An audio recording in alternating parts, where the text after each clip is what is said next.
They tried to silence him. They erased his name. But he rebuilt from nothing. He fought every algorithm. They tried again and failed. Now he's back, stronger. From blackout to spotlight, he's at the White House, at the top of his game. Franchi lives. You are about to enter another dimension, the dimension of truth, unfiltered and uncensored. Welcome to the Raw Feed with Gary Franchi. Welcome to the Raw Feed. I'm Gary Franchi, coming to you live from the heart of America. Unfiltered truth to millions on YouTube. Hit those donation links below. Every contribution powers our gear. Every contribution keeps the party going. Help me help you.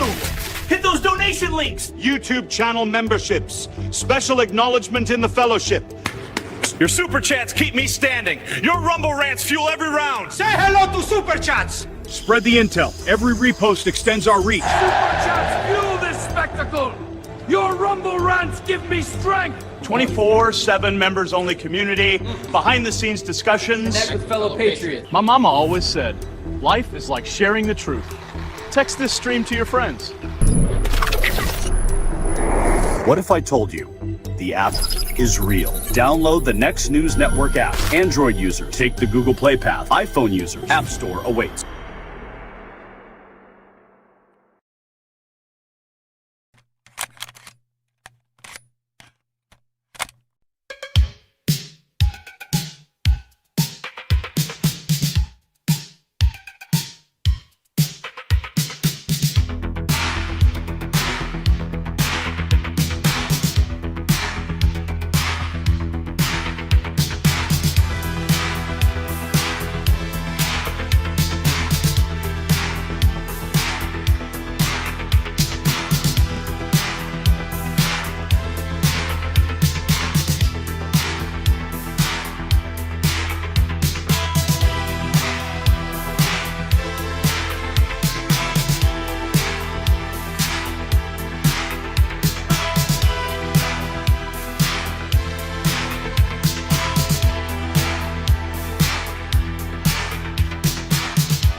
The deep state just woke up to its worst nightmare, and the reckoning has officially begun. Good evening, America. I'm Gary Franchi, and this is the Raw Feed. Now, if you've been following our coverage, then you know we've been ahead of the curve on the deep state's unraveling. And now the developments are coming so fast that the regime media just can't keep up. That's right. Now, if you remember the Somali fraud scandal that we told you about, the billion-dollar network, it's bleeding Minneapolis dry. Hang on a second, guys. Brian, I need you to speed that up. Yeah, welcome to the show. Make sure those numbers are correct, Brian, because, yeah, we got a show to do. Let's go. You following me here, kiddo? Brian. Blink twice. That's our normal? Okay. All right, we're going to go back to the top of this. Scrolling it back. All right. We'll have a fresh start for you. Little false start. Sorry. Anyway. Good evening, America. I'm Gary Franchi. This is the Raw Feed. If you've been following our coverage, then you know that we've been ahead of the curve on the deep state's unraveling. And now the developments are coming so fast, the regime media cannot keep up. Remember the Somali fraud scandal we told you about? The billion-dollar network bleeding Minneapolis dry while the political class looked the other way? Well, it just detonated into a national firestorm. President Trump himself weighed in and called it out directly. Ilhan Omar's $30 million net worth explosion in just 2 years is now front and center. The virtue-signaling liberals are scrambling to patronize Somali businesses while investigators expose a fraud machine that started years before COVID. The story we've been covering is now impossible to ignore, and the deep state surveillance scandal that we broke, yes, it's accelerating faster than anyone predicted. A federal judge has blocked prosecutors from accessing James Comey's evidence, issuing a temporary restraining order that has Washington insiders panicking. Jim Jordan is preparing to confront Jack Smith on December 17th over the Arctic frost operation that spied on Republican congressmen for over 2.5 years. And the walls are closing in on the people who weaponize our justice system. The accountability we told you is coming is finally arriving. Now, you know, it's fitting because today is December 9th, and 164 years ago, on this exact date, in the middle of the Civil War, Congress created the Joint Committee on the Conduct of the War. It was an oversight body designed to investigate military failures, expose corruption, and hold powerful figures accountable when the establishment wanted everything swept under the rug. You see, the Union faced an existential threat, and Congress understood that dragging corruption into sunlight was the only way to save the Republic. Well, that same spirit is alive again. Congressional investigators are circling, judges are issuing restraining orders, and the fraud empires built under the protection of political correctness are crumbling in real time. But we're not just covering deep state implosions. The Obamacare fraud empire is collapsing under the weight of its own corruption. A Government Accountability Office report just revealed that 23 out of 24 fake applications were approved for taxpayer-funded subsidies. Dr. Oz exposed $4 million in improper enrollments, $21 billion in unvetted payments in just 1 year. Donald Trump is demanding the insurance giants get cut out entirely, and the money goes directly to the American people. The house of cards is falling. And down in Texas, Jasmine Low IQ Crockett just launched her Senate bid and immediately crashed it into a mountain. She went on CNN and declared she does not need Trump voters in a state that has not elected a Democrat since 1988. The closest Democrats ever came was Robert Francis O'Rourke. And even with billions behind him, he still lost. This is not a campaign launch. This is political self-destruction on live television. And while the fraud machines burn and the deep state scrambles, the Trump economic miracle keeps delivering. Gas prices just hit their lowest levels since May 2021. Inflation has been slashed in half. Real wages are outpacing the cost of living for the first time in years. $12 billion is flowing to American farmers from tariff revenue. The largest middle-class tax cut in history is putting money back into your pocket. And Kevin Hassett laid it out plainly. Biden dug a 23% hole in American wallets. Now Trump is filling it back in. So 164 years ago, Congress understood that corruption threatening the republic must be exposed and the powerful held accountable. Well, that reckoning is here. The stories we've been tracking are exploding. The investigations are accelerating, and the American people are finally seeing the truth. So let's get into it and welcome you to the show first. We got It's in Ready, Exile the Knights, Sam Frederick, Jerome Schlichter is in the house. It's an early show today, guys. And I've got an event I've got to attend later today. So that's why we are here running the show early. So we can get out and attend. It's actually, who one of the keynote speakers is. You know him. His name's Thomas McCullough. He runs the Illinois Congressional Organization, and he is hosting the event with Dean White. And I'm excited to be able to attend. Hopefully we'll get some video for that for you. It is more localized politics to Illinois, but I think what they're doing at the Illinois Congressional Organization can certainly be used as a template for other states. Tom, he's our White House correspondent, and he is just a powerhouse in the state. He's a rising star, I think, and many people know that. I mean, if there's one person he's my go-to for anything that's related to understanding the nuances of the Illinois GOP, the Illinois Democrat Party, and how we're being crushed in this state. And Tom, of course, is working very hard every single day behind the scenes to fix it. So my hat's off to Tom, and I'm honored to work with him, and especially with the White House capacity and his understanding of the political implications of everything that happens at the national and state level.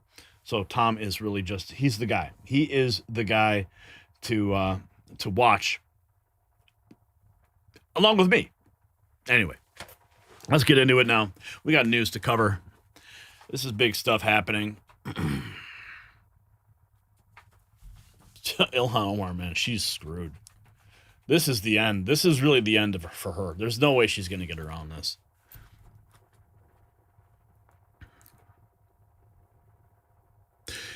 The story we've been covering just went nuclear. The billion-dollar fraud scandal we told you was festering beneath Minneapolis has exploded onto the national stage, and now the president of the United States, he's not staying silent.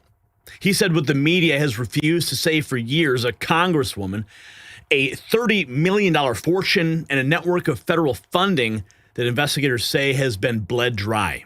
You see, the establishment's freaking out, and what Trump just declared has them scrambling. So here is what's on the line right now.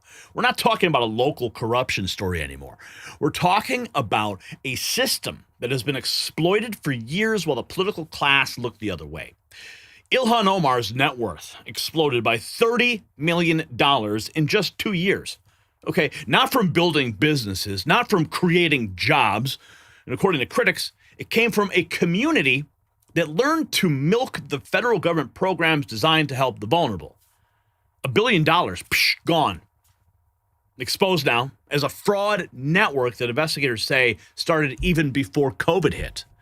And while the truth spills out, liberals in Minneapolis are lining up at Somali businesses for photo ops and virtue signals.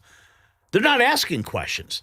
They're running interference, because if this story fully breaks open, it does not just expose one congresswoman. It exposes an entire machine built on grievance politics and taxpayer money. And that machine has powerful protectors. So as we wrap up 2025, it's a good time to reflect on the year. Uncertainty is not temporary. It's the world that we live in right now.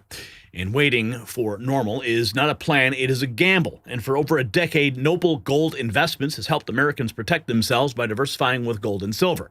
Now, nobody knows what 2026 will bring, but real wealth is not digital. It's physical, lasting, and it's yours. So when you're sitting around the table this holiday season, remember the best gift is not under the tree, it's peace of mind. And that's what Noble Gold delivers, 1 ounce at a time. Visit nextnewsgold.com, link below for your free wealth protection kit today. Don't leave your future to chance. And if you want those 10 free 1 ounce silver holiday coins, give my guys a call, 877-646-5347. And tell Colin that Gary said, "What's up?" Okay, so listen. President Trump weighing in, saying that no one in Washington would dare to say. He declared he wants people to contribute. He doesn't want Somalia.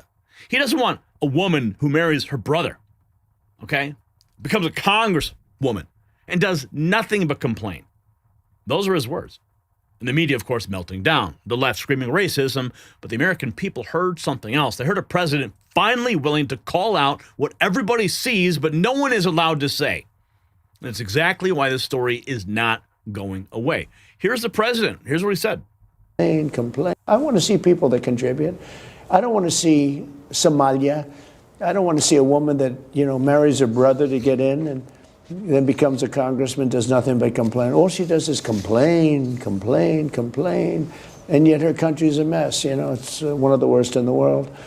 Let her go back, fix up her own country. Somalia, yeah, and I was right about it. I started complaining about Somalia long before the scandal. The horrible things they're doing to Minnesota, it's incredible. They have an incompetent governor there, too.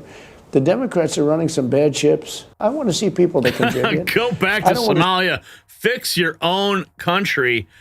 We have this. This is some breaking news. There's apparently a hot mic. President Trump caught on a hot mic calling out Republicans for allowing Democrats to run the clock down on his administration. Some rare behind-the-scenes video. I know exactly where this is. Okay, check this out. Hey, Jeff. Hey, Jeff. Thank you, Chris. I cannot appoint anybody. Huh? I can't appoint anybody. They're unplugged. Everybody I've appointed, their time is expired. And then they're in default. And then we're losing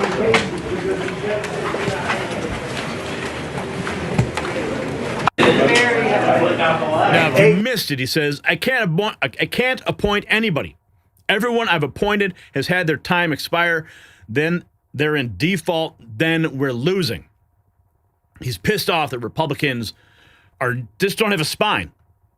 And they're allowing Democrats to run down the clock and try to slow down the administration. So I want to make sure you understood what was going on, especially in light of all this corruption, because he needs these appointments to go through. Every appointment that he plays another role. Some are judges, some are members of the administration, that kind of thing. So everybody has a role that needs to be filled so we can get to the bottom of this corruption. Now, we have this woman here getting roasted. Ilhan Omar. She's roasting Ilhan Omar and makes the great case for her deportation.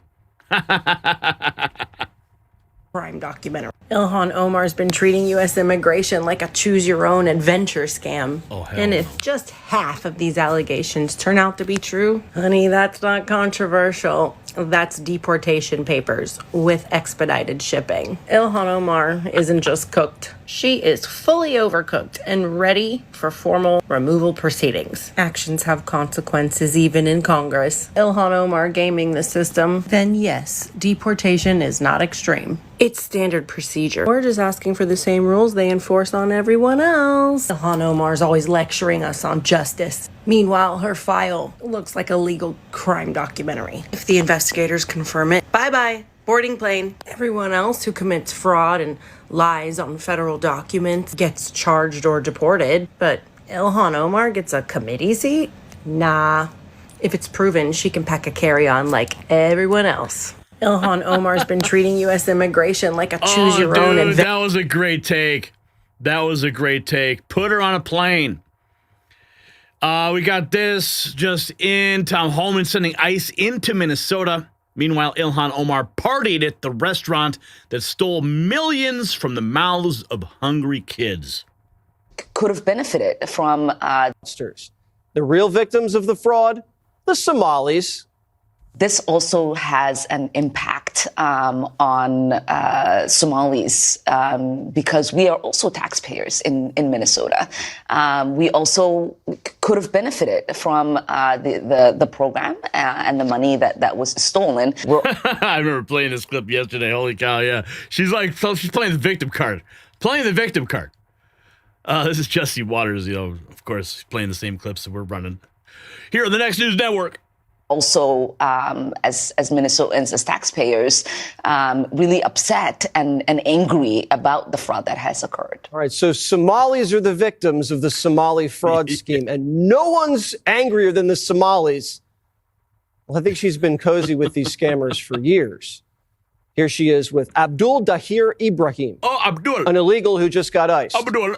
He's been on the run for decades. He was convicted of welfare fraud and once claimed his sister was his wife.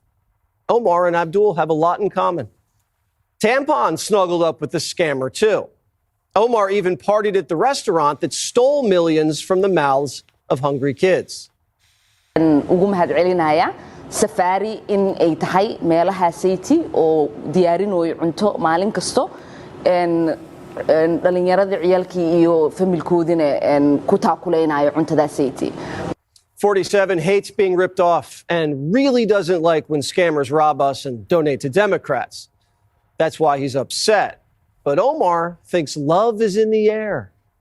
We feel like there is an unhealthy obsession that he has on the Somali community and an unhealthy and creepy obsession that he has with me. She doesn't get butterflies when she sees America's heartthrob. When I think about Stephen Miller and his white supremacist rhetoric, it reminds me of the way the Nazis described Jewish people in Germany. Oh, yes, Stephen Miller, the Jewish Nazi. Omar's not the only one comparing Miller to Nazis. This Somali councilman has been on the warpath. Obviously, everyone knows that our president is racist, xenophobic, Islamophobic, and we are going to fight that. It's not this Somali's first rodeo with the race card. When Minnesota first got word of the fraud, he threatened to call everyone Hitler if they cut him off. When I heard that MDE took this step to really stop feeding the kids in the middle of pandemic, my office had to do something. But I'm one of those people that push back and call it what it is, which is racist tactics. Tampon and friends folded like Biden's beach chair and kept the funds flowing. Don't forget, the Somali councilman's wife's nonprofit was also shut down for fraud. Secretary Bessent's following the money. The Treasury is investigating if the stolen money went to terrorists. When you come to this country, you got to learn which side of the road to drive on. You got to learn to stop at stop signs, and you got to learn not to defraud the American people. If you think Minnesota's bad, wait until you hear about Obamacare. A new study from the Government Accountability Office just exposed the program as a criminal piggy bank. The office submitted 24 fake Obamacare applications, and 23 of them were approved. So they just... Yeah, that's how bad it is. So the question, why is Ilhan Omar still in office? She needs to be deported expeditiously. This is Woods weighing in. Spot in the government. So why is this heifer still in office? Why does she still have a spot in the government? This heifer done said some of the most craziest shit, done some of the most craziest shit, and she still has a position? Donald Trump has come out and talked against this woman, saying how bad she is for Minneapolis, how bad she is for this country. Came out with proof that she married her brother and she still has a position? No, you know what? At some point in time, Americans got to stand up and say enough is enough. And y'all sitting here talking about vote somebody out. How the fuck you vote somebody out that's done some shit illegal? She don't deserve a vote. She needs to be removed from her position. This is what I'm talking about when I talk the cowardness of American people. We're cowards. Ain't no way in hell somebody comes into your home, throws shit on the ground, tells you how much they hate shit, and still can lay their motherfucking head in your bedroom. But in America, motherfuckers are laying everywhere, disrespecting us, committing fraud, breaking the law, and they still got a position. Get the fuck out of here. So she's broken the law, marrying her brother, all right? She's over her district riddled with fraud, and she still has a position in government. Donald Trump, you're wrong. Pam Bondi, you're wrong. Cash Patel, you're wrong. We shouldn't be, we have to wait and this and that. We got to go through the proper channels. No, fuck that. You said you had proof that she married her brother. You said you had proof that they had been committing fraud. You have all this information. Remove her ass expeditiously. She needs to go. Set the goddamn president that don't fuck with this country. I'm out. So why? Yeah, sorry about all the F-bombs there, but, sometimes emotions get the best of us. And, But I can't. The guy's right though. We got more here. I don't even want to deport it anymore. Sassafras says, I want Ilhan Omar to be investigated and arrested. 3 hots in a cot. Kevin Sorbo was the inspiration here. Ilhan Omar's net worth in 2020, $65,000. 2021, $65K. 2022, $115K. 2023, $205K. 2024, $30 million. Ho! Yeah. So, I mean, yeah, Kevin Sorbo says, I'll let you draw your own conclusions. I'll draw the conclusion. All that freaking fraud that was going on ended up in her freaking pockets. Somehow. All right? You don't just move billions of dollars of taxpayer money. You don't just move it around and expect that, Ilhan's not going to ask for a piece of that pie. I mean, allegedly. Oh, Ilhan Omar, man, she's just on a roll. Let's see what's she yammering about here.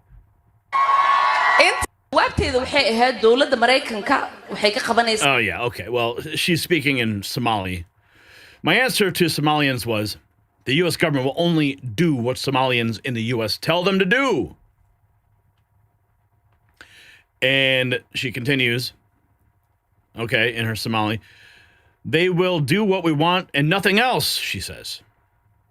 They will follow our orders, and that is how we will safeguard the interests of Somalia. Who are you representing?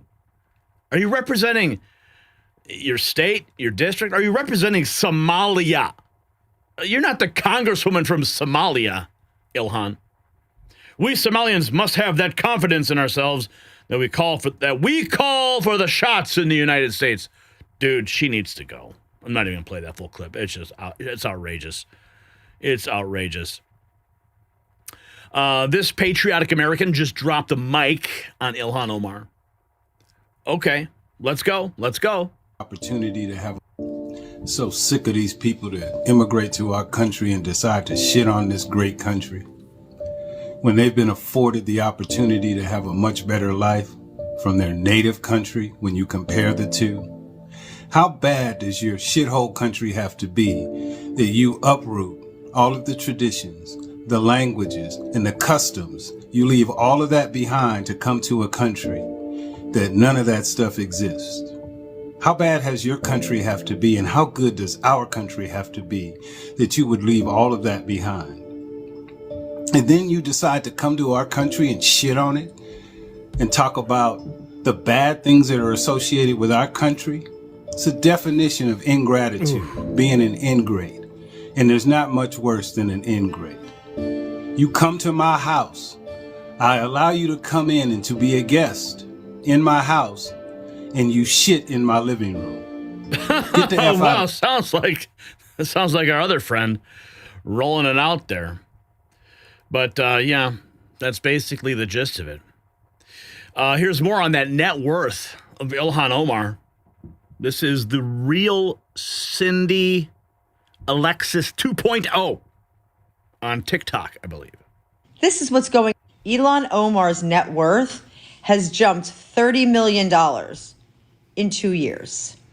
So while every day when you punch that clock and you grind away, and then you come home still worrying about whether you're going to be able to feed your family at the end of the week, this is what's going on in her living room.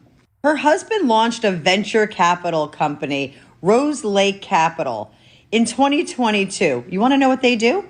They sniff out every federal subsidy, every green energy tax credit, all the ESG slush funds, every loophole Congress writes, and packages it nicely for fat insiders for profit. That's not smart investing. That's professional looting, using programs on the backs of taxpayers that are funded by insiders in Congress. That's the same playbook that we're seeing in Minnesota with all the fraud, though, aren't we? I mean, you don't really think that that's a coincidence, do you? Or that they're just super lucky. The Somalians have probably the lowest IQ and the lowest education level of any immigrant.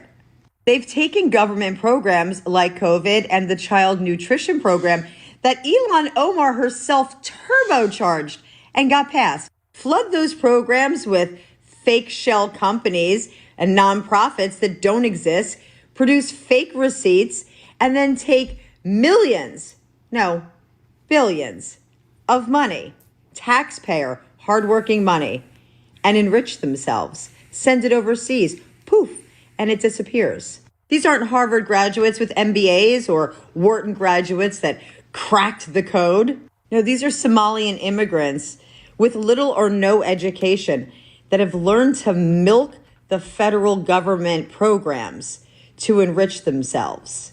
And that didn't happen by accident. It didn't. It's the same blueprint that Rose Lake firm Ilhan Omar's husband uses every single day.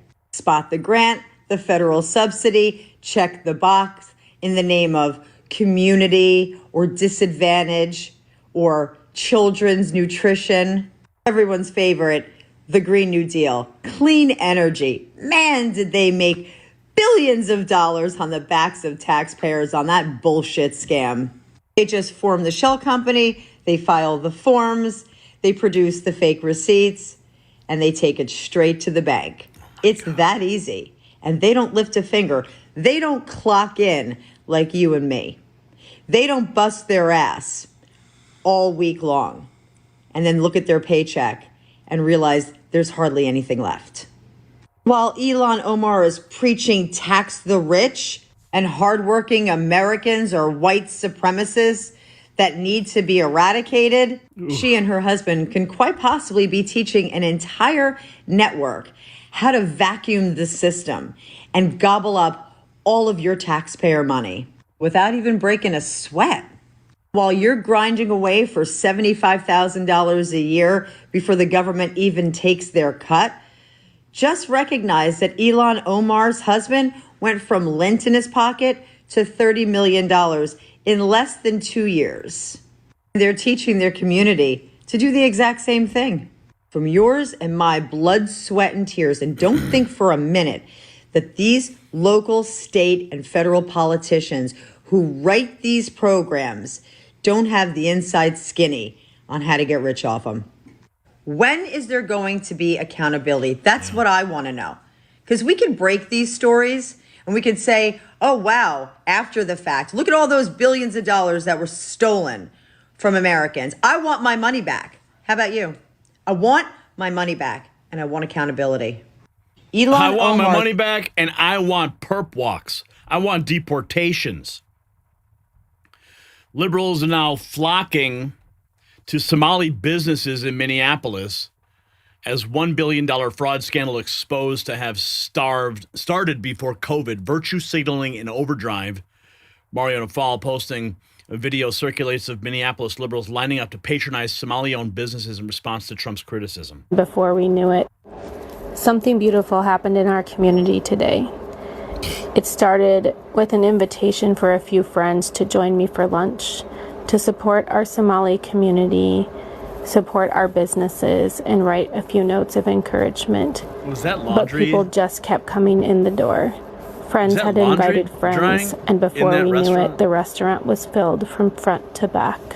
Hundreds of notes were written and delivered to all of our local businesses today. We love you, Wilmer. Thank you for your support. Something beautiful happened in our community today. I'm gonna see if I can get a pause on that. There's a scene. I don't know what is that hanging on the like clothes are drying. Right there. What's going on there? Can someone tell me what's going on there? Anyone? Like, you see what I'm seeing, right? I don't know, man. Yeah. Okay. Well, maybe we'll just try to zoom in, get a little bit closer here. What is that? What is that? Dude, I'm not even gonna try. Not even gonna try. Maybe you guys can help me out in the comments because. So let's talk about this, okay? Right now, the dam has burst. A federal fraud scandal that's been protected by political correctness and media gatekeepers is finally in the spotlight, and Trump called it out by names. Patriots across the country are demanding answers, and the same people who told you this was a conspiracy theory are now scrambling to explain why billions of dollars vanished while one congresswoman's net worth exploded. The narrative is collapsing in real time. So the story matters because it's not just about a congresswoman or a city, it's about a system that rewards grievance over gratitude, extraction over contribution. For years, Americans watched as billions in federal dollars flowed into communities with little accountability. They watched as anyone who asked questions was labeled a bigot and silenced. They watched as net worths exploded while working families struggled to pay rent. Well, now the silence is over. President Trump said what millions have been thinking. And the establishment's desperate attempt to spin this as racism tells you everything that you need to know. They are not defending the innocent. They are protecting the machine. So I ask you directly, should Congress investigate the billion-dollar Minneapolis fraud network, or should it just go right to the FBI? Yes or no? Drop your answer in the comments. And if you want to stand with us as we cover these stories they want buried, check out the Next News merch shop. It's linked in the description.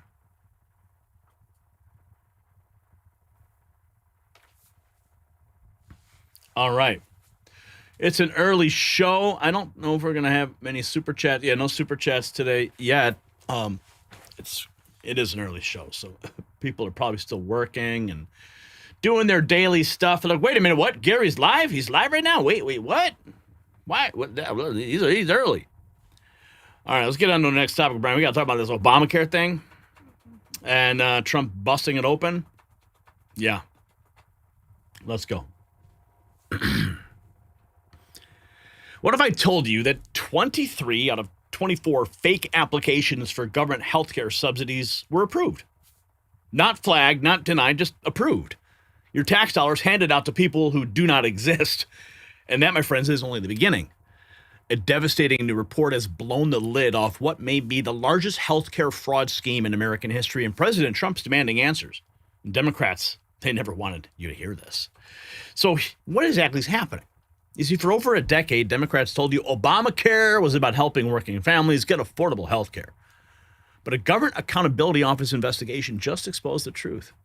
$21 billion in unverified payments in a single year. Investigators created fake applicants to test the system, and almost every single one was approved for subsidies. Dr. Oz, now the Medicaid administrator, he revealed that $4.4 million of improper enrollments. 1.6 million people were enrolled in both Medicaid and Obamacare at the same time. Duplicate Social Security numbers. Deceased enrollees still on the books. Missing identity data everywhere. It wasn't a glitch. This wasn't oversight. This was a system designed to funnel trillions to insurance companies while taxpayers footed the bill. And anyone who questioned it, it was told, and anyone who questioned it was told they wanted people to die. You said people gonna die? Yeah, Jar Jar. But now the truth is out, and Democrats are panicking. And speaking of taking control of your health instead of trusting a broken system, let me tell you about a smarter approach to weight loss. Now, we've all seen the Ozempic headlines, but a major analysis found people who stop those injections gain back nearly all their weight within a year. They only work while you're on them, and they're expensive, and that's why I trust BioTrust GLP-1 Elevate at trimwithgary.com. Helps your body naturally trigger hunger-controlling signals without needles, prescriptions, or scary side effects. It promotes fullness, reduces cravings, and supports fat loss. And right now, get 40% off at trimwithgary.com with a 60-day guarantee, plus every order donates a meal to nokidhungry.org. You can take control at the link in the description at trimwithgary.com. Now, of course, let's get back to the president because he dropped the hammer. He said that Obamacare was set up for insurance companies to become rich. They have been paid trillions. And then he drew the line. He said he does not want to pay them anything. No money for the insurance companies. He wants to pay the money directly to the people. Let them buy their own health care. In one statement, Trump cornered the entire Democrat Party. They built Obamacare to feed corporate giants. Trump wants to burn the middleman to the ground and put the cash into your pocket. And they have no answer for it. Now, check this out. This is 2 hours ago. a reporter. 22 million Americans are expected to see their health insurance premiums rise. Here's President Trump on that.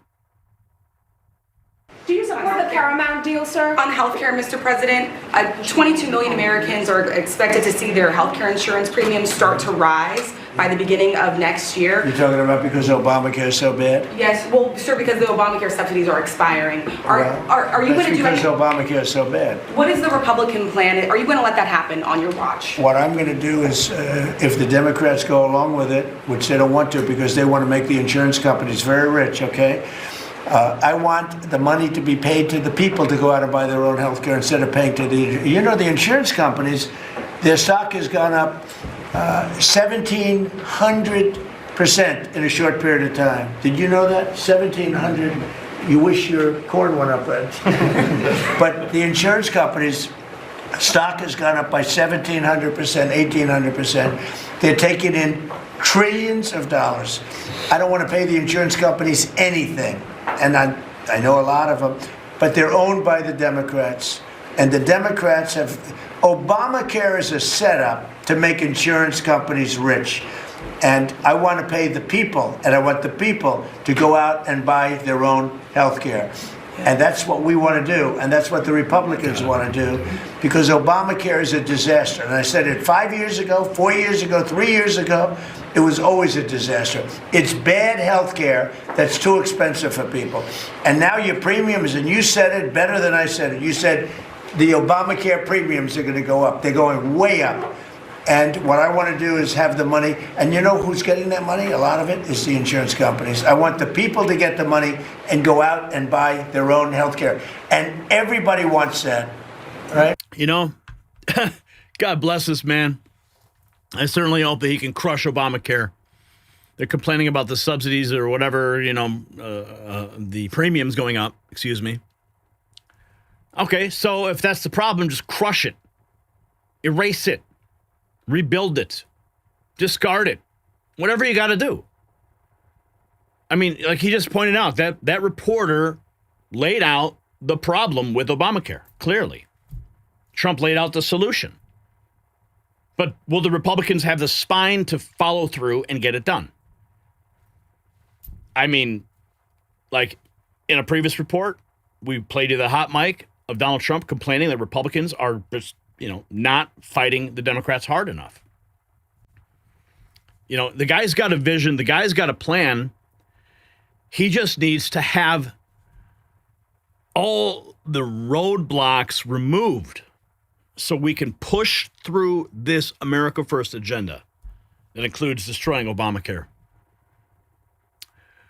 Here's more. President Trump on the Obamacare scam. Billions, trillions. Obamacare was set up for insurance companies to become rich, okay? That was why they, in my opinion, I think the Democrats did it for that reason. Do you know that insurance company stocks have gone up 16, 17, 1,800% over a short period of time? They've been paid trillions, not billions, trillions of dollars. And what I'm saying is very simple. I don't want to pay them anything. No money for the insurance companies. Sorry, fellas, I know them all.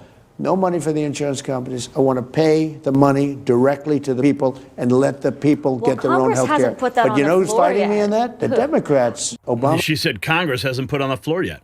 That's the freaking problem. All right, let's get the bill. I mean, let the bill come directly from the White House. Draft it up, guys. Get it in there. Introduce it. Let's run with it. No one in Congress has introduced the bill yet? Okay, well, maybe it's because the problem, has been festering and no one has actually had the frickin' balls to do anything about it. President Trump's got the frickin' balls. All right? It is frustrating, I know.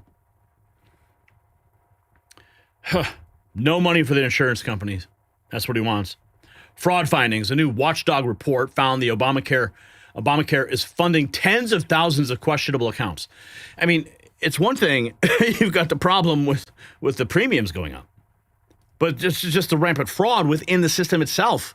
That's a whole other layer and a whole other reason why it needs to be scrapped. Watchdog finds Obamacare paying out thousands of dead and bogus accounts. including those with duplicate social security numbers, deceased enrollees, missing identity data. Investigators even created fake applicants to test the system. Here's Dr. Oz. He is the Medicaid administrator sounding the alarm on the widespread fraud that was found in Obamacare because of Democrat leadership. I'll let him tell you.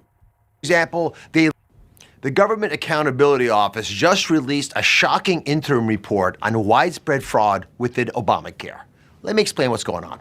During the pandemic, the previous administration took a variety of actions that weakened crucial safeguards. For example, they eliminated common sense income verifications, which are central to making sure people actually qualify for the program.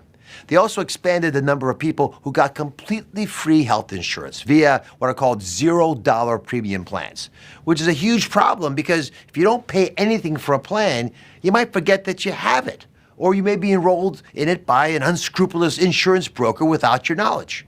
To date, we've received complaints from hundreds of thousands of Americans who didn't know they were enrolled in an Obamacare plan until they got paperwork from the IRS related to their tax credits. So, why was this allowed to happen? Because the past administration prioritized achieving big program enrollment numbers over protecting program integrity. The problem here is that you, the American taxpayer, are footing the bill for all of this fraud in the form of tax subsidies. Under President Trump and Secretary Kennedy, we are not sitting idly by. We've uncovered 4.4 million improper enrollments, including roughly 1.6 million individuals who were enrolled in both Medicaid and an Obamacare plan in 2024, which taxpayers, by the way, are footing the bill in both of these cases. You get double insurance. You're not paying for either. We've already started cleaning up the system by removing about 1 million people from Obamacare who are or should be covered somewhere else. This alone is going to save taxpayers billions in waste. In fact, the very first rule we announced in this administration was our marketplace integrity and affordability rule, which would have, and I'm listing it out, enforced common sense income verification checks, made sure people who were enrolled knew they were enrolled, and blocked illegal immigrants from accessing taxpayer-funded care. But here's the bonus of it all. Our rule would have lowered premiums across the board for Americans by an average of 5%. That's a lot of money. Now, we're on track, doing fine, until blue cities brought a politically motivated lawsuit against us, tying up this important rule in litigation.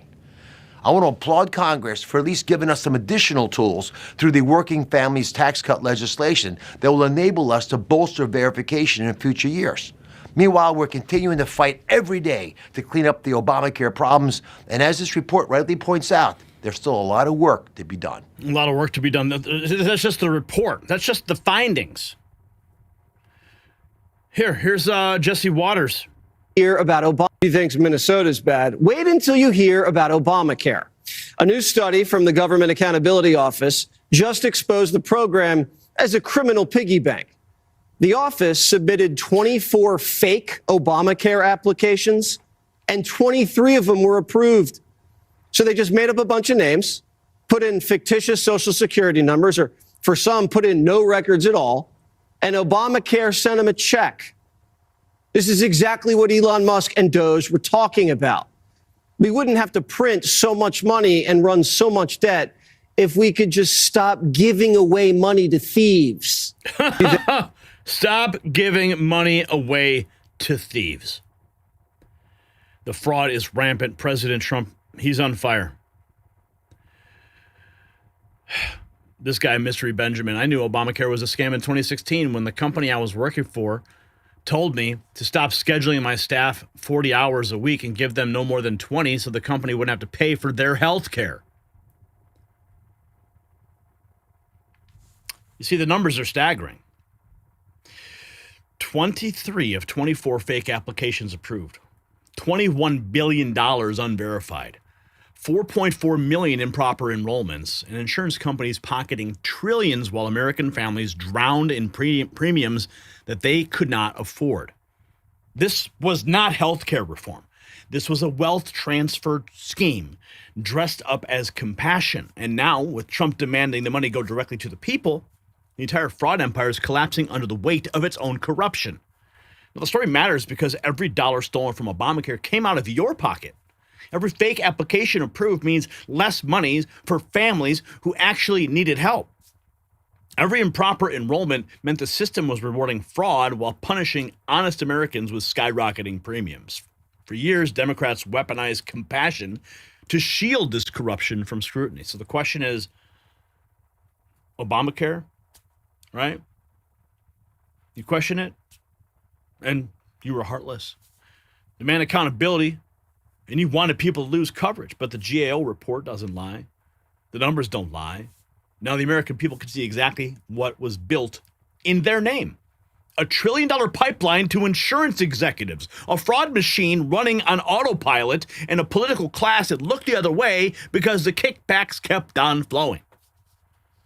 So I ask you, should Obamacare be abolished and money sent directly to the American people? Yes or no? Sound off in the comments and grab your gear at the Next News merch shop. You'll find it linked down below.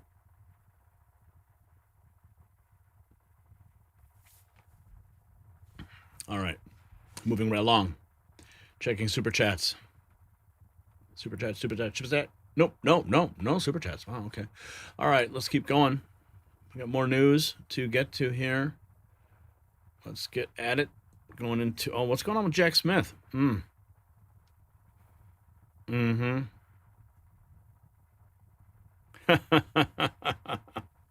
right, let's find out. This is good.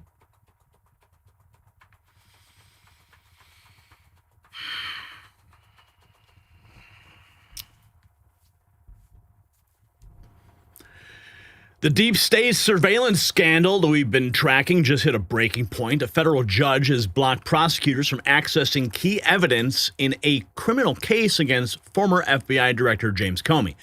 A temporary restraining order, emails frozen, a computer belonging to Comey's former attorney locked down. When judges started stopping the DOJ from touching evidence, it means something in those files threatens the entire machine. And that's not even the biggest bombshell. What Jim Jordan just revealed about a secret spy operation will leave you stunned. And now here's what you need to know.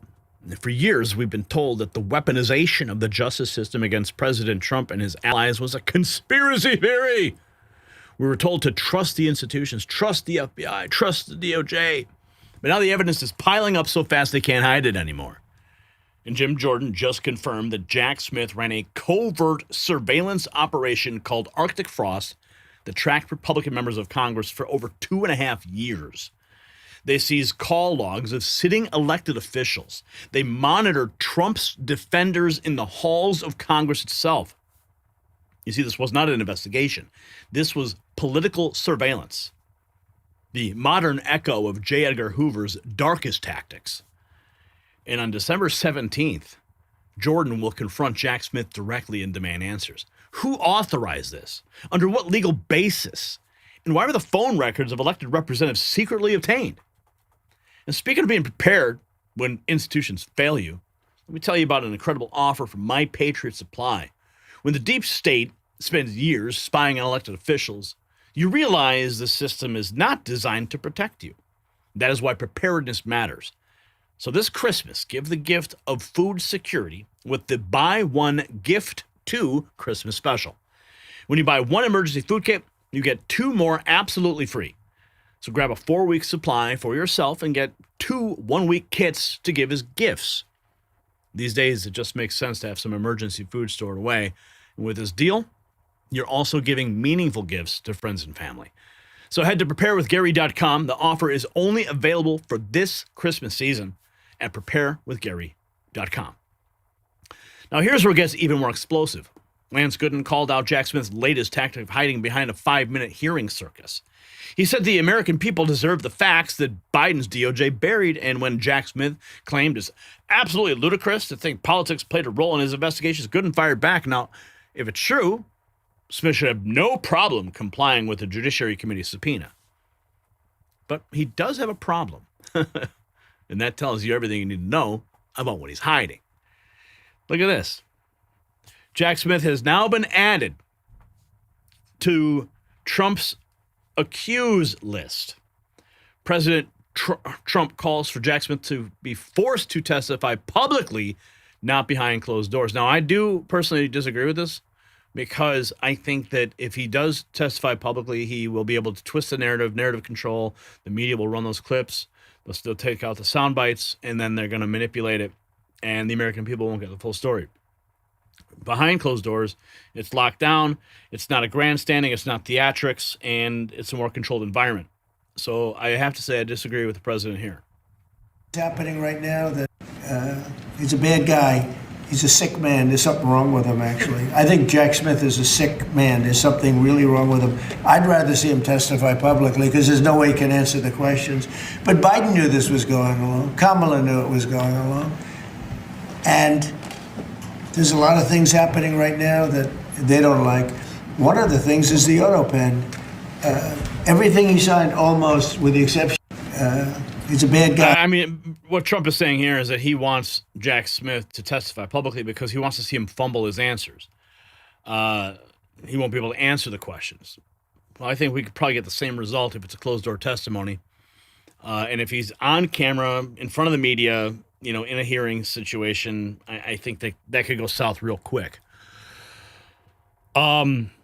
Here is the Jim Jordan announcing that Smith will be deposed under oath.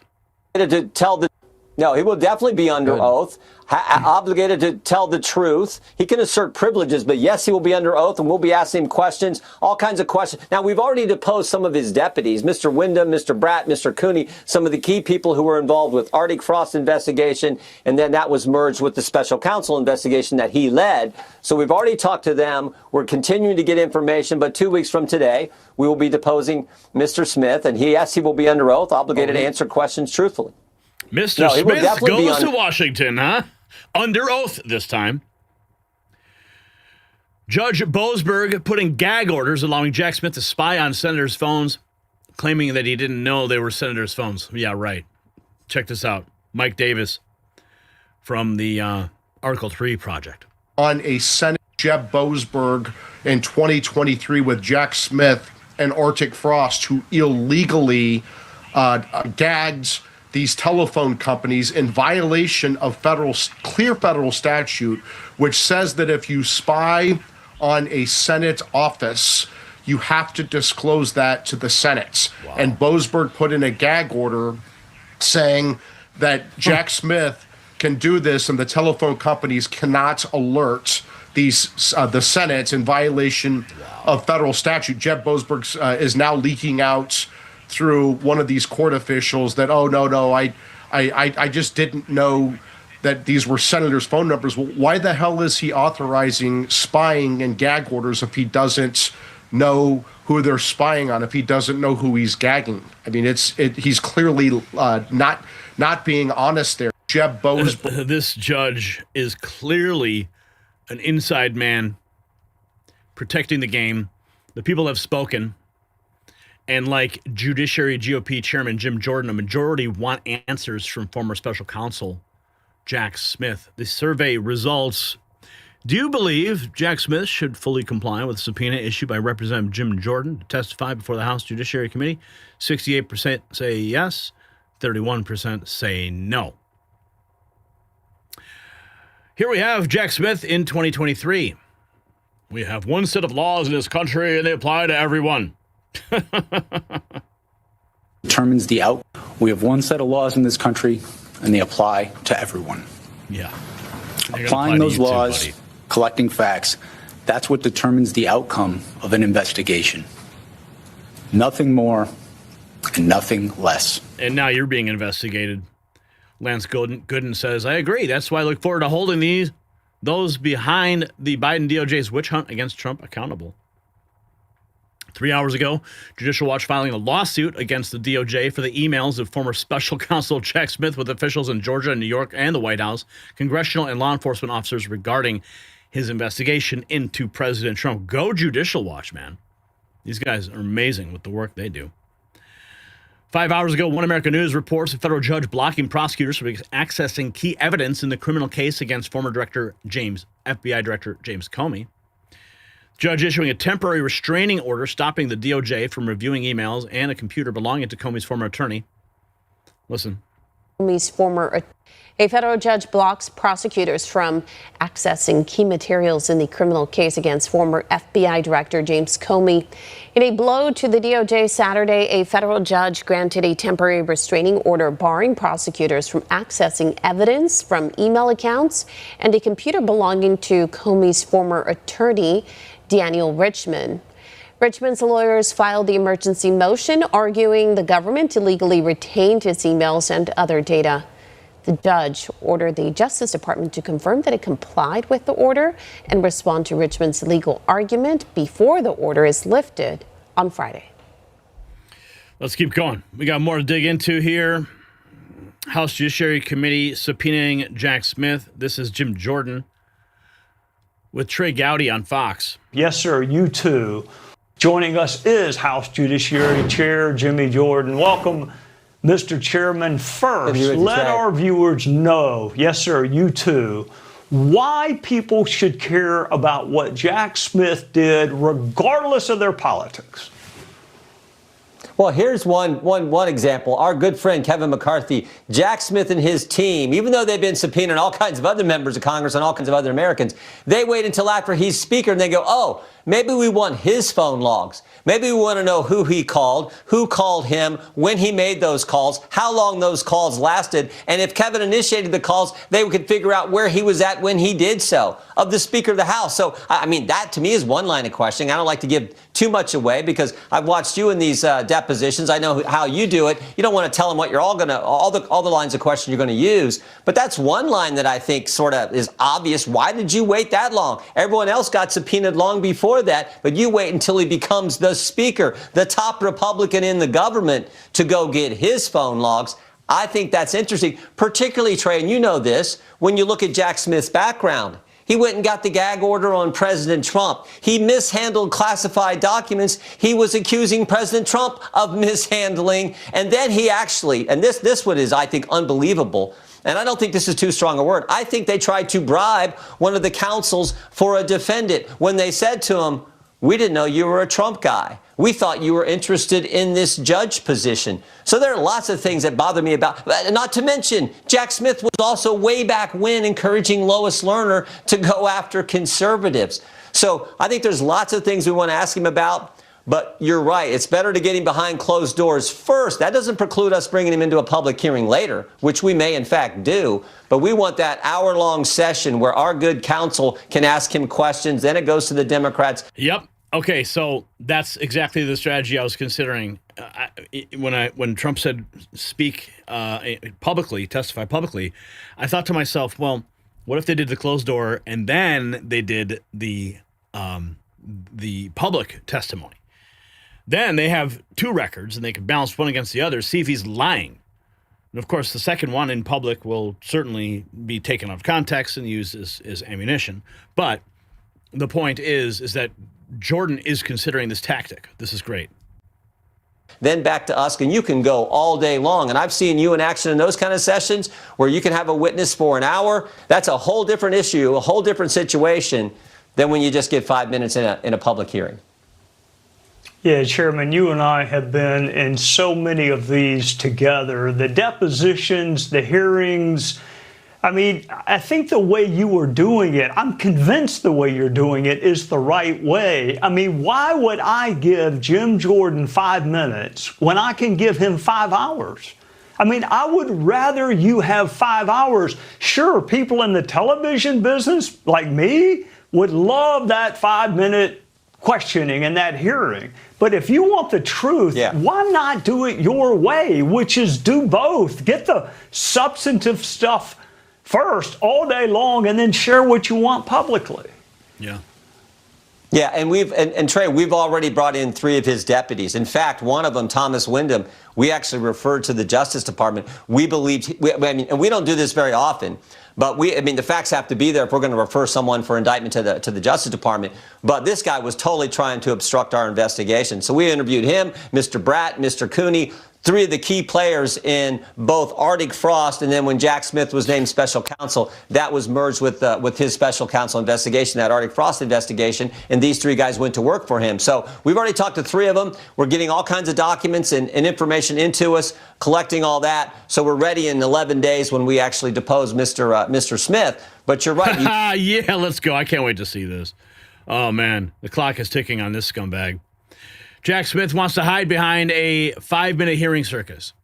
The American people deserve the facts, the one Biden's DOJ buried. Jack's investigation will be exposed for what it was, a hoax used as a political weapon against President Trump. The walls are closing in on Jack Smith. What, if any, former special counsel Jack Smith has been subpoenaed by the House Judiciary Committee for a closed-door deposition on December 17th, supposedly focusing on Smith's work targeting President Trump. You sit on that committee, and so I sort of a two-part question. Number one, what's the goal of the deposition? And two, what, if anything, do you or should we expect to come of it? Yes, I'm on the House Judiciary Committee. I'll be involved with that deposition. It's next week on Wednesday, I believe. The goal of this is to get information, to conduct our investigation that Jack Smith has not been cooperative with since we took power, since President Trump took office. And in fact, during the Biden years, we were asking for information that the Biden administration was not forthcoming with. And so we requested Jack Smith sit in a deposition, provide information. He refused to do that. He said, we're going to offer to come in for a hearing where members only get 5 minutes and it's more circus-like. I suspect that we'll have that hearing someday, but the deposition allows for an hour each of questioning in private without the cameras, where we can really get down to the facts and go back and forth, see what his answers are to our questions. We can't talk about those questions before they're asked or even after they're asked until the committee agrees to release this, but I suspect that it will be very informative. I think it will direct our investigation of this witch hunt, of this two-tier justice system that we experienced under the Biden days. And I think ultimately the American people will see that this investigation was a hoax, it was a witch hunt, and it was fortunately unsuccessful. It did not take down President Trump, but it did scar the Justice Department. And we're working to resolve that and provide sunlight for the American people so they can make their own conclusion. Congressman Lance Gooden, thank you so much for joining us. We really appreciate your time tonight. Thank you. Love it, man. It's all going down. And Judicial Watch is about to drop a bomb, too. Here we have Jim Jordan with Benny Johnson. You're going to learn. Well, we've already deposed three of his deputies. One of them we actually referred for criminal indictment to the Justice Department because we felt he was totally obstructing our investigation. So we're going to bring Mr. Smith in. We've received a number of communications and documents that are important before you bring him in for a deposition. So we're looking forward to that. I think one of the key questions is, why did you wait until the Speaker of the House, Speaker McCarthy, became Speaker before you went back and subpoenaed his information? I mean, what was that all about? They got 2 months of his call records, who he called, who called him, when the call took place, how long the call lasted. And if Speaker McCarthy initiated the call, they knew where he was located when he did so. Well, you can track and pattern an individual's life over a 2 month. They did it for me for 2.5 years, for goodness sake. So I think that's a line of question. Why all these members of Congress did you go get their call logs and text message data, not the actual message, but when those messages took place and who they were texting? Why did you go get that? And again, for the Speaker, they did it after he became Speaker, and this was supposed to be about January 6th, which was 3 years prior, for goodness sake. So I think there's a number of questions we have for Mr. Smith. We'll have him in a deposition now in 10 days. Yeah, baby. Oh, yes. The investigator being investigated. Jack Smith says it's absolutely ludicrous to think politics played a role in his cases against Trump. Who got chosen is the people on my special counsel team were like that. The idea that politics played a role in who worked on that case or who got chosen is ludicrous. And Andrew, you know, and this is another thing that I think if you're not inside the U.S. Department of Justice, the idea that politics would play a role in big cases like this, it's absolutely ludicrous, and it's totally contrary to my experience as a prosecutor. That guy's lying right through his filthy mouth. So a federal judge has frozen the Comey evidence pipeline. Congressional investigators are closing in on the Arctic Frost scandal. Jack Smith dodging subpoenas while claiming he has nothing to hide, and Jim Jordan is 8 days away from dragging the architect of the Trump prosecutions into the light and demanding answers under oath. December 17th will not be a hearing. It will be a reckoning. The deep state's carefully constructed facade is crumbling. The American people are about to see exactly how far the corruption goes. And the story matters because it strikes at the heart of whether America is still a constitutional republic or a surveillance state with elections. For over 2 years, Jack Smith's operation tracked sitting members of Congress. They seized phone records. They monitored the people elected to provide oversight of these very agencies. And they did it in secret while prosecuting the man those representatives supported. This was not justice. This was political warfare waged with the full power of the federal government. The same FBI that told you that Russia collusion was real. The same DOJ that raided a former president's home. They were spying on Congress itself. And now a federal judge is blocking access to Comey's evidence because something is in those files so explosive. So I ask you, should Jack Smith face criminal charges for the Arctic Frost surveillance operation? Yes or no? Let me know in the comments. You can support independent journalism at the Next News merch shop linked in the description. Yeah, baby. Moving right along here. So much is going on. What is this? Let's see. Man, it's the middle of the day, so I just get slammed with messages. Okay. Where are we at? Let's keep going.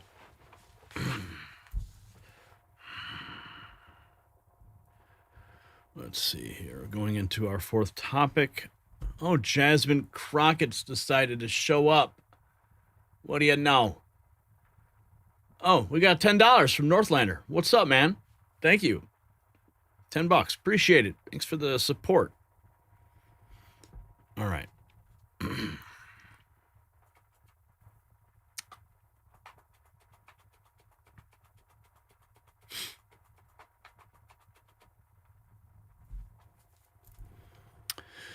A Democrat congresswoman just launched her Senate campaign and watched it explode before it left the runway. Jasmine Crockett actually filed to run for U.S. Senate in Texas, and within hours, she went on CNN and told half the state she doesn't need them. Not a gaffe, not a misquote. She said it directly. When asked how she would win over Trump voters, she declared, "We don't need to," in a state that hasn't sent a Democrat to the Senate in nearly 4 decades. So what happens next is political self-destruction that you just got to see to believe. But here's what makes it so significant. By filing for Senate, Jasmine Crockett cannot run for her House seat in 2026. She just gambled her entire political career on flipping Texas blue, a state where John Cornyn won re-election by a 10-point landslide, a state where even Robert Francis O'Rourke, with massive funding behind him, still lost. The closest any Democrat has come was Robert Francis losing by 3 points, and that was considered a moral victory. Now Crockett thinks she's the chosen one. She kicked off her campaign declaring that people have tried 50 times already, but they've never tried it the JC way. Texas, of course, responding with laughter. Her policy positions include ending taxes for Black Americans and sending direct government checks based on race. She used Trump calling her a very low IQ person as a campaign slogan. And she's demonstrated she does not even know basic American history, including which party created Jim Crow. This is not a serious campaign. This is a publicity stunt that will end her career. And speaking of things that sound crazy but actually work, let me tell you about Good Brew. Between holiday parties and family gatherings, your gut takes a beating. Rich foods, sugar, and stress will wreck your digestion. And that's why you need Good Brew, the only probiotic that survives in your hot morning coffee. And the co-founder, he nearly died, right? He had to call 911 when severe acid reflux caused food to lodge in his throat. Doctors then wanted him to be on antacids for life. Instead, he discovered BC30 probiotic that actually works in coffee. Within 1 week, his acid reflux was gone. Every morning, you can fight back with one scoop, delivering 1 billion CFUs of beneficial bacteria plus organic fiber. I drink it every morning. No more bloating, no more heartburn. You can get a free travel size plus 10% off with code NEXTNEWS at goodbrew.com. That's GOODBRU.com. You'll find a link below. Now back to Jasmine Crockett, because the reactions have been brutal. When she declared on CNN that she doesn't need Trump voters, Benny Johnson broadcast it everywhere. She told half Texas to go to hell in her first major interview. Critics pointed out that when your campaign announcement triggers more than laughter than support, you're not a candidate, you're content. Cat Turd even summed up what millions are thinking, asking where the fake ghetto accent went. The same congresswoman who lectures America about racism is now running a campaign built on race-based tax policy while dismissing millions of voters as unnecessary. This is a self-awareness. The self-awareness is non-existent and only proves why Trump calls her low IQ. Here we have, this is just in like 6 hours ago. Jasmine Crockett tanks her just-launched Texas campaign, tells Trump voters to shove it. She doesn't need them. How you make voters who previously have voted for Trump, particularly given that you have been an outspoken critic and he has inserted himself, just take your campaign video as is. He has inserted himself at every turn when it comes to your commentary. How will you convert those who are supportive of him to voters for you? Yeah, I don't know that we'll necessarily convert all of Trump supporters. That's not our goal. Do you need to? Our goal is to definitely talk to people. No, we don't. We don't need to. Our goal is to make sure that we can engage people that historically have not been talked to, because there's so many people that get ignored, specifically in the state of Texas. Listen, the state of Texas is 61% people of color. Mm-hmm. We have a lot of good folk that we can talk to. We know that when Beto came really close, Beto, who is a progressive, we know that he got 65% of the Latino vote. So what did they do after that? They specifically went after Latinos. We know that he got close to 90% or right there at 90% of the African American vote. So honestly, what we need to do is start talking to the vast majority of Texas. I think my message is very much a mainstream message. I don't know who disagrees with the fact that affordability is a real thing, except for the president, who says it's a Democratic hoax. But when somebody goes to the grocery store nowadays, whether it's in East Texas or whether it's right here in Dallas, Texas, or whether it's in Austin or West Texas, let me tell you, they are looking at those grocery prices and they are thinking we deserve better. Knowing that we do the amount of trade that we do in the state of Texas. Oh, yeah. So Jasmine Crockett's going to do better than President Trump without his supporters. Makes perfect sense. Welcome to the show, Wesley Hunt writes. Jasmine Crockett, the next senator from Texas, must be able to stand on their record, their resume, and their accomplishments. He says, I'm ready to have that debate every single day. I'm ready to be judged not by the color of my skin, but by the content of my character, because Texans don't hand out Senate seats based on identity politics. They choose the person who's most qualified, most proven, and most prepared to fight for them. Game on, he says. Here he is on Fox. Charlie looked at me like... Jasmine Crockett's been making a lot of news. She's a Democrat, represents southeastern part of Dallas, Texas, your home state. She revealed this when she found a job in the legal world. This is how she described it in her own words. I'll go ahead and play it and get your reaction.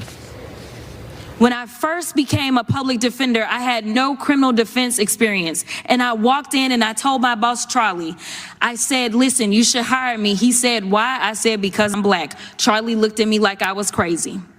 And I said, let me tell you something. When I walk in, I'm going to walk in with a level of rapport and understanding that maybe some of my other colleagues will not.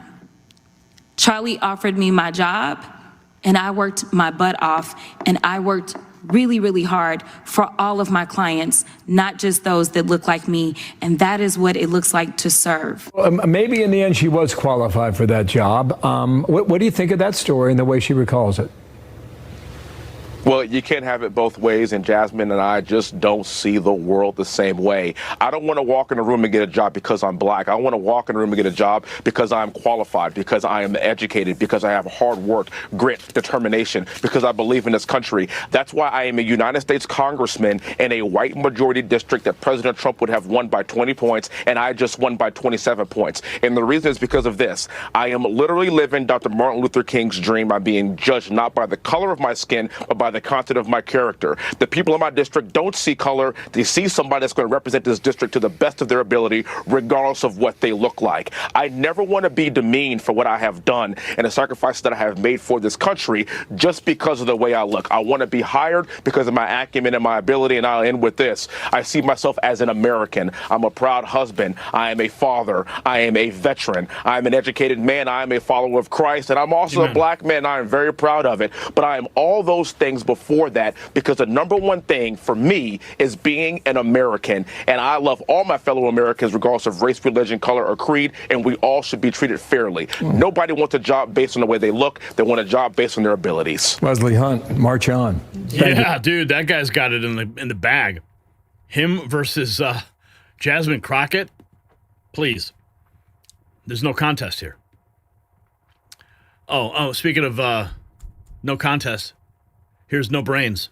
I know that I understood what was kind of pushing them there. And so I do want people to know that just because someone has committed a crime, it doesn't make them a criminal. That is completely different. Being a criminal is more so about your mindset. Committing a crime can come for a lot of different reasons. I understood what was kind of... She says, just doing crime doesn't make you a criminal. Yeah. Let's see here. Tony posts this commentator. I'm starting to have a real disdain for Jasmine Crockett, this woman says. A ghetto. You know, more and more every day, I'm starting to have a real disdain for Jasmine Crockett. She is such an insult to all educated black women in America. She perpetuates the stereotype of a ghetto black hood woman, something she is not. Let me tell you something. Jasmine Crockett went to private school, which ultimately means that her parents, her two-parent household, took the time to invest into her education, which ultimately means by geographical fact that your private school was probably somewhere in the suburbs, which 9 times out of 10, I'm pretty sure she didn't even grow up in the hood. And as a matter of fact, she went to one of the best day schools in St. Louis, actually out of the entire country. Jasmine Crockett has had more privilege than any black American that I can ever think of. She legit grew up in the suburbs. Mansions. Her tuition alone, per semester or whatever, cost well over $30,000. So why the act? It's a literal case of code switching. Now, I get it. You know, I do a little bit of code switching myself, but see, it's a time and a place for everything. See, all that popping of the neck and batting them long eyelashes, I don't know what this rhetoric that she's trying to perpetuate, I don't know who she's trying to give it to. Being all loud and country, like, are you trying to, I don't know if you're trying to relate to like your constituents, your black constituents there. I don't know what this is all about, but it's a complete disgrace for you to sit up here and perpetuate and make yourself seem lower class by acting and talking the way that you do, because you wasn't brought up to be that way. Your parents invested in you, and this is the way that you return the favor by acting ghetto. See, Jasmine Crockett is the reason why black people that live in the hood, such as me, have a hard time, you know, it being accepted that the fact that I'm a real educated black person that live in the hood, because I'm expected to talk ghetto. And here she is, choosing to cosplay. See, that's why Jasmine Crockett... She's cosplaying. Oh, yeah. She's cosplaying. Jasmine Crockett using Trump's insults in her new Senate campaign ad Do we have the ad? I hope we have the ad. This is Slay News. Let's see if we can dig a little bit deeper and find it. Here's the ad. Buckle up. How about this new one they have? Their new star, Crockett. How about her? She's the new star of the Democrat Party, Jasmine Crockett. They're in big trouble.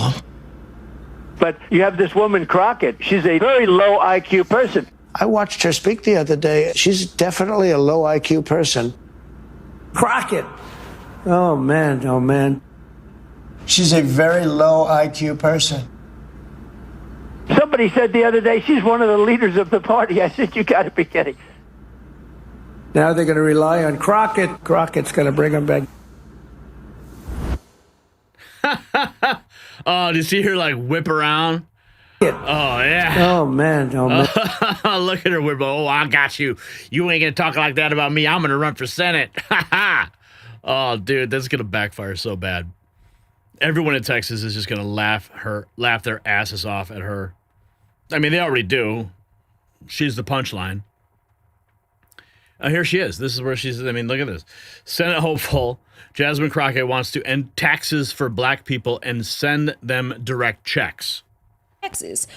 Just this past week, I saw, I don't remember which celebrity, but it was actually a celebrity, and I was like, I don't know that that's not necessarily a bad idea, but I'd have to think through it a lot. One of the things that they propose is black folk not have to pay taxes for a certain amount of time, because then again, that puts money back in your pocket, but at the same time, it may not be as objectionable to some people about actually giving out dollars. Yeah. But obviously then you start dealing with the different tax brackets and things like that. And that's one of the reasons that, you know, we argue the reparations make sense, because so many black folk, not only do you owe for the labor that was stolen and killed and all the other things, right?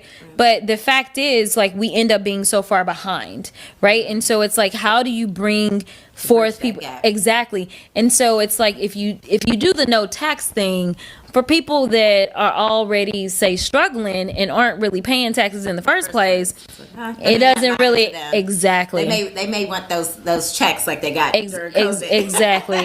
Just this past week, I saw, I don't remember which celebrity, but it was actually we're going to do that.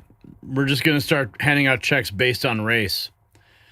But it is official. Jasmine Crockett has filed to run for U.S. Senate. This means she can't run for her House seat in 2026. Nick Sortor writes, this ghetto piece of trash really thinks Texas is going to send her to the Senate. This is going to end up being career-ending for her. Calm down. Oh, you just voted to do it. Y'all did it first, so you don't just voted to do it. Order. I'm trying to get clarification. Look at, calm down. No, because this is what y'all do. So I'm trying to get Miss clarification. Crockett, you're not recognized. Miss Crockett. I can't hear you with your yelling. Don't want Calm me down. to be, Can you please calm down? Don't tell me to calm down. Calm down. Because y'all talk calm noise, down. and then you're out of control. Because if I Look, Chairman, if I can come we and send talk outside to shit take a about break her, for 5 y'all minutes? gonna have a problem. Mr. Order. Chairman. Chair, I don't know why okay. you're Order. acting Chair like now that. recognizes Not cute. Miss Green for 4 minutes and 21 seconds. 4 minutes. Let Miss Green talk, and then I'll recognize. But I moved to strike her words for a second time based on her second set of personal remarks attacking another member. Yeah, she can't even handle herself in committee. You see, Jasmine Crockett just spent her entire career on a delusion. She abandoned her safe House seat to chase a Senate fantasy in a state that has rejected Democrats for 38 years straight. She told Trump voters she doesn't need them. She promoted race-based tax exemptions, and then she used the president calling her low IQ as a selling point. This is not a campaign launch. It's a career disaster that was broadcast live for the nation to witness. The JC way is apparently to fast-track yourself to political irrelevance. Now, the story matters because it exposes exactly how out of touch the modern Democrat Party has become. Jasmine Crockett looked at Texas, a state trending more red every cycle, and convinced herself she could flip it by insulting half of the electorate. She proposed policies so radical that they would make segregationists blush.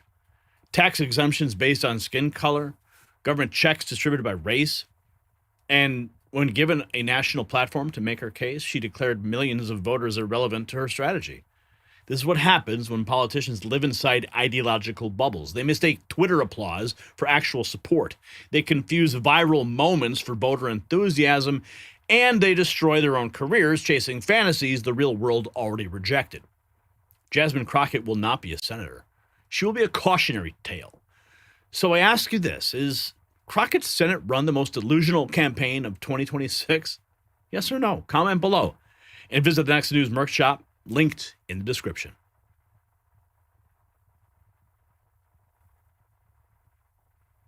All right, Brian, you missed that punch. Zoom. Where were you? Where were you on that one? Nope. We'll hit it again. There it goes.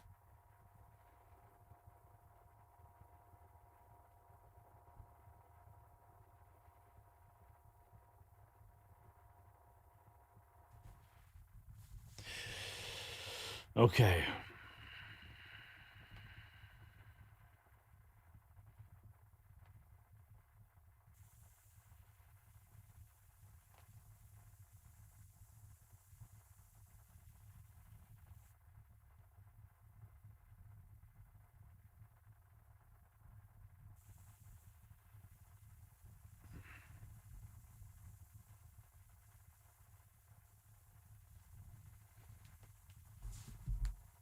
All right, moving into our last topic of the day.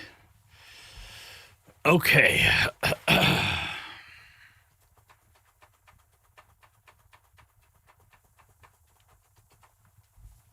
Ready. Gas prices just hit their lowest point since May of 2021. Inflation has been slashed in half. Real wages are rising faster than the cost of living for the first time in years.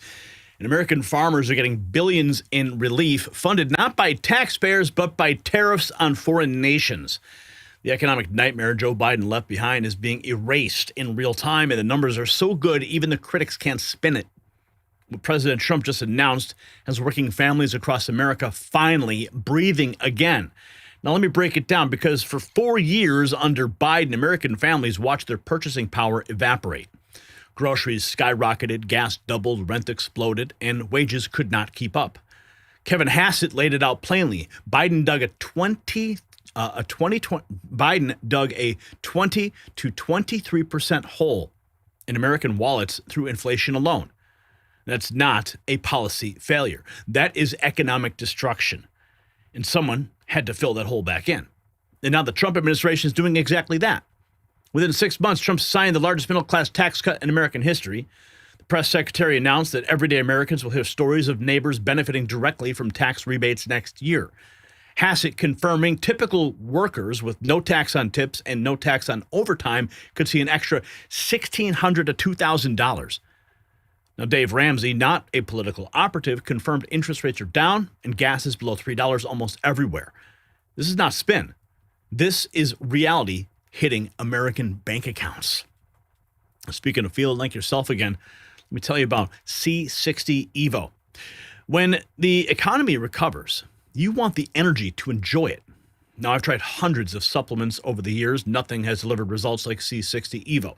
Now, the prize-winning molecule made lab animals live 90% longer. My brain fog is gone. Joint pain I had for years virtually eliminated. My energy feels 20 years younger. This molecule is 172 times more powerful than vitamin C. The scientist behind it has been making it in his lab since 91.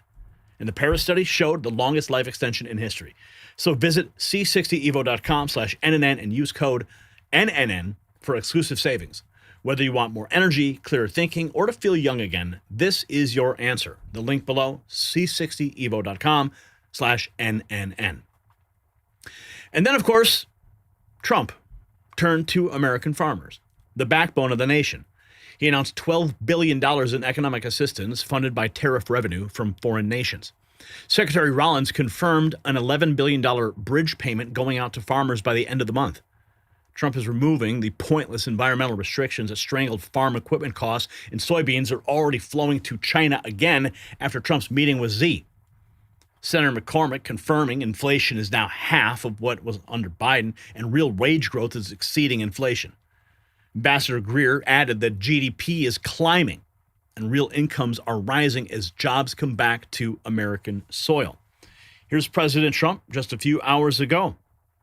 Everything, because it's so. I inherited a mess. I inherited a total mess. Prices were at an all-time high when I came in. Prices are coming down substantially. Look at energy. You and I discussed before the interview, energy. Energy has come down incredibly. When energy comes down, everything, because it's so much bigger than any other subject, but energy has come down incredibly. Prices are all coming down. It's been 10 months. It's amazing what we've done.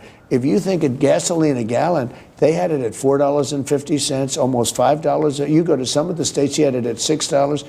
We hit 3 states 2 days ago, $1.99 a gallon.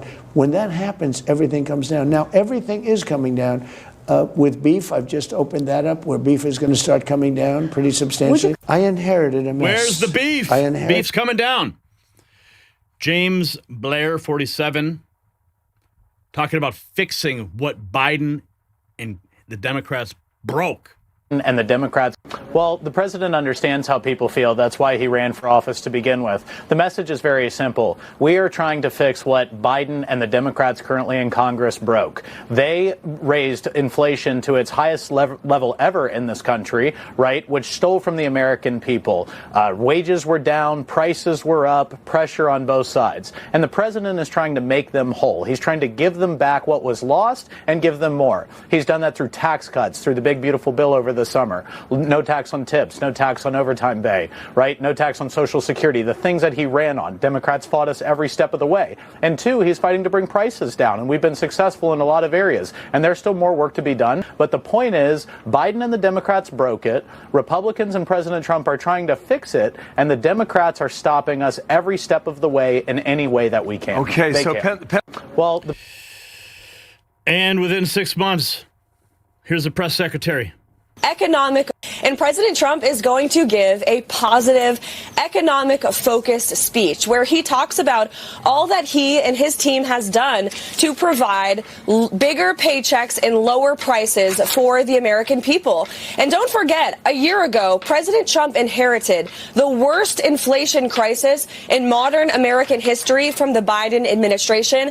And I have watched every single day as President Trump and his tremendous economic team have been working to fix it. And they have through a very simple economic formula, which President Trump will talk about tonight. Number 1, tax cuts. Within 6 months, President Trump signed the largest middle-class tax cut in American history. No tax on tips, overtime, Social Security. And you'll hear stories of everyday Americans tonight who will benefit directly from those tax rebates next year. You look at the massive deregulatory effort from President Trump and his team, which is saving American households and small businesses money.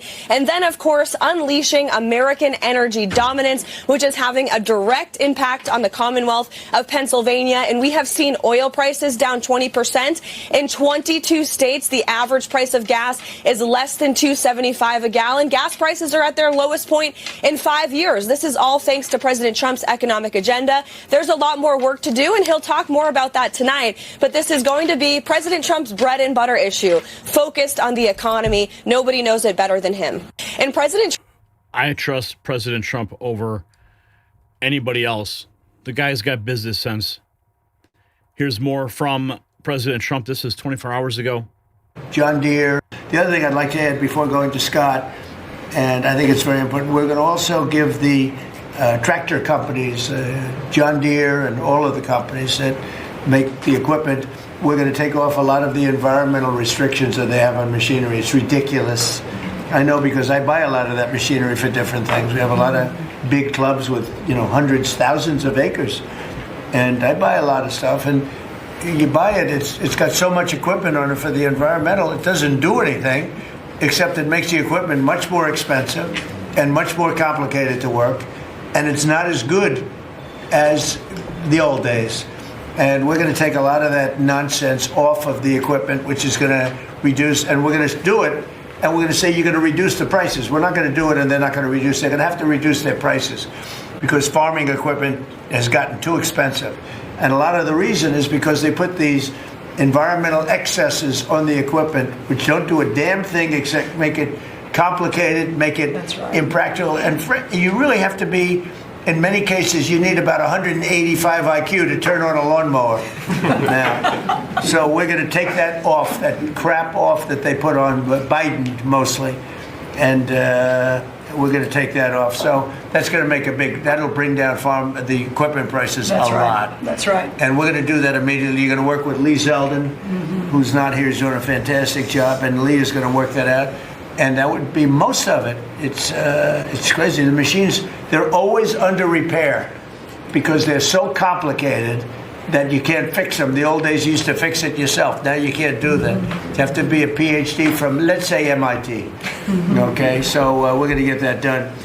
The other thing I'd like to... Farmers are celebrating across the nation. Here is Secretary Rollins talking about the $11 billion bridge payment. As the president said, we are very pleased to announce that today we are going to be effectuating an $11 billion bridge payment to our farmers.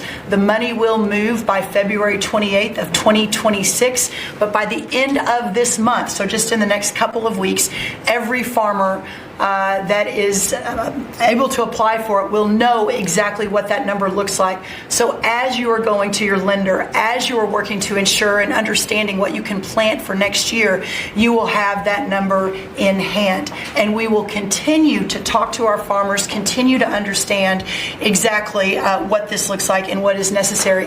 So, as the president said, we are very pleased to announce that today $11 billion. Here's President Trump talking about the tariffs and how it's helping the farmers. Of dollars, we're delighted to announce this afternoon that the United States will be taking a small portion of the hundreds of billions of dollars we receive in tariffs. We are making a lot of money from countries that took advantage of us for years. They took advantage of us like nobody's ever seen. Our deficits are way down because of tariffs. I guess because of the election. Because without the election, you wouldn't have tariffs. You'd be sitting here losing your shirt. But we're taking in billions. We're really taking in trillions of dollars, if you think about it, Scott, because the real number is, when you think of all the money being poured into the country for new auto plants and all of the other things, AI. So what we're doing is we're taking a relatively small portion of that, and we're going to be giving and providing it to the farmers in economic assistance. And we love our farmers, and as you know, the farmers like me, because based on voting trends, you could call it voting trends or anything else, but they're great people. They're the backbone of our country. So we're going to use that money to provide $12 billion in economic assistance to American farmers. $12 billion is a lot of money, Meryl. What do you think? Peanuts for you, though, right? Peanuts. She's a farmer of rice. This relief will provide much-needed certainty to farmers as they get this year's harvest to market and look ahead to next year's crops, and it'll help them continue their efforts to lower food prices for American families. Delighted to food prices going even lower, President Trump. Let's keep going. We got some more from the cabinet meeting. He says farmers are an indispensable national asset, part of the backbone of America. Unfortunately, under Sleepy Joe, our farmers were crushed by the worst inflation in modern history, crippling restrictions on energy, water, and countless other necessities. Since my successful meeting, he says, in South Korea with President Xi, purchases have been made and soybeans are being exported out of the United States to China as we speak. Talking about maximizing domestic farm production, he says it's a big part of how we will make America affordable again and bring down grocery prices. Senator McCormick, we've made a lot of progress in 2025.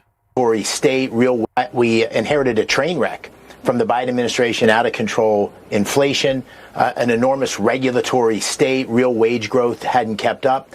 And we've made a lot of progress in the last 12 months with the president's agenda. Inflation is about half of what it was on average during the Biden administration. Real wage growth exceeds the inflation numbers. And you've got all sorts of things that we did right out of the gate, which is putting money in the pockets of working families, whether it's the child care tax credit or no tax on tips, no tax on overtime. So we've made a lot of progress, but there's a lot more work to do. And I think the president will lay out that agenda and how all the policies that he's put in place are going to help working families. And there's more to come, particularly in deregulation and in energy dominance. We inherited a train wreck. Deregulation, energy dominance. The train wreck is getting back on course. Ambassador Greer, in addition to GDP growth in addition to the GDP growth overall, we're seeing increase in real incomes. And that's really what we're getting at fundamentally with the trade program, is reshoring more jobs.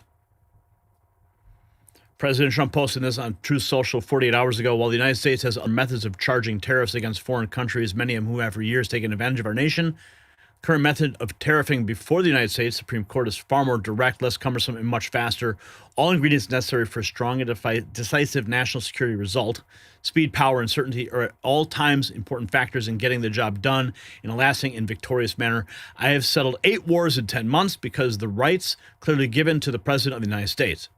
If countries didn't think these rights existed, they would have said so loud and clear. Thank you for your attention to this matter. Here's Kevin Hassett. Of those, there's a huge amount of positive news that the president is going to be breaking this week about the economy. You know, we've got a person who actually approached the studio with me, walked with me, who's tracking the openings, the groundbreakings for the new factories that are, you know, in the trillions of dollars of announcements that the president's been making. And we're up to almost 30 of those that actually the groundbreakings have happened. And so there's a lot of positive news that's positive for people's jobs, for people's incomes, and for inflation. And President Trump is just going to go out there and remind people of that. But in the end, again, going back to the eye on the horizon, that President Trump's economic policies were profoundly popular just before COVID in his first term because he had $6,500 of income growth after the big tax cuts. Yep. And so right now we're going into next year where the typical person who's got no tax on tips, no tax on overtime is probably going to see an extra $1,600 to $2,000. A lot of that will come as tax refunds in the beginning of the year.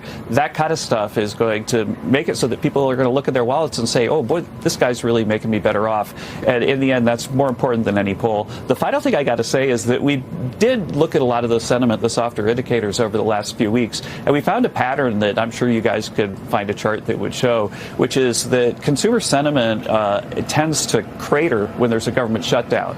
And so we have sort of back-to-back 4% quarters coming in, and then we got the government shutdown and all the chaos related to that. And the sentiment indicators went down, but the hard indicators really didn't. And that's a pattern that we've seen over and over again. There's a huge amount. So listen, the numbers don't lie. Gas prices at multi-year lows, still dropping, inflation cut in half, real wages outpacing the cost of living, $12 billion flowing to farmers, the largest middle-class tax cut in history driving results. See, Biden spent 4 years destroying the American economy. Trump is rebuilding it in months. This is not campaign rhetoric. This is what making America affordable again actually looks like, and the establishment's no answer because the results speak for themselves. The story matters because for 4 years, American families were told inflation was transitory. They were told high gas prices were Putin's fault. They were told the economy was strong while they watched their savings disappear. Biden and the Democrats gaslit an entire nation while their policies crushed working people. Now the receipts are in. Trump inherited a total mess, and he's fixing it. Gas prices, $3. Inflation slash, wages rising, farmers rescued, tax cuts delivering real money to real families. This is what happens when you have a president who actually prioritizes the American worker over global corporations and foreign interests. The Biden nightmare is over. The Trump miracle is only just beginning. And every trip to the gas station, every grocery run, every paycheck proves it. So I ask you, are you better off now than you were under Biden? Yes or no? Sound off in the comments, and you can check out the Next News merch shop. It's linked in the description.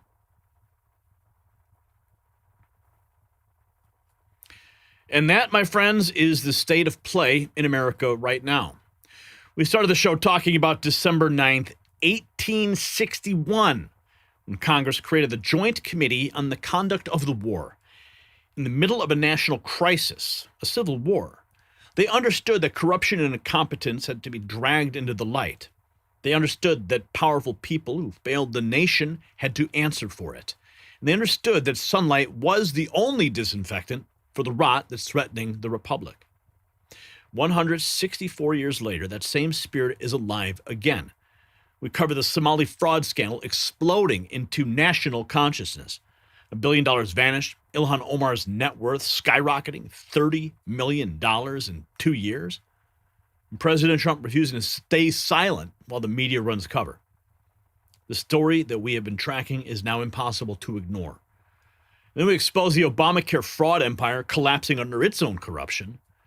23 of 24 fake applicants approved for subsidies. $21 billion unverified in a single year. 4.4 million in improper enrollments. And Trump's demanding the money go directly to the American people instead of the insurance giants who got rich off of your back. Then we follow the deep state surveillance scandal to its breaking point, a federal judge blocking access to Comey's evidence. Jack Smith's Arctic Frost operation exposed for spying on Republican congressmen for over 2.5 years, and Jim Jordan preparing to drag the truth into the open on December 17th. Then we watch Jasmine Crockett, low IQ, launching her Senate campaign and crash it into the ground before it ever took off. Going on CNN, right, she tells them she doesn't need Trump voters in a state that hasn't elected a Democrat senator in 38 years. The JC way turned out to be the fast track to political irrelevance. Now we celebrated the Trump economic miracle, delivering real results to real families. Gas prices at their lowest since May of 2021. Inflation cut in half, real wages rising, $12 billion flowing to American farmers, the largest middle-class tax cut in history, putting money back into your pocket. So 164 years ago, Congress understood that when corruption threatens a nation, you expose it, you investigate it, and you hold the powerful accountable. That's exactly what is happening right now. The fraud empires are crumbling, the deep state is panicking, and the American people are finally seeing the truth. So, if this show brought you value, tell a friend and share the link. Help us grow this community of patriots who refuse to accept the lies the establishment wants to believe. If you want to support it, what we do here, check out the merch shop, of course, linked in the description. I want to thank everybody who sent in super chats. Just one today. Northlander, $10. Thank you. Your support keeps us on the air and keeps us independent. I'm Gary Franchi. I want to thank you for joining me on the Raw Feed. We'll see you all on the next show.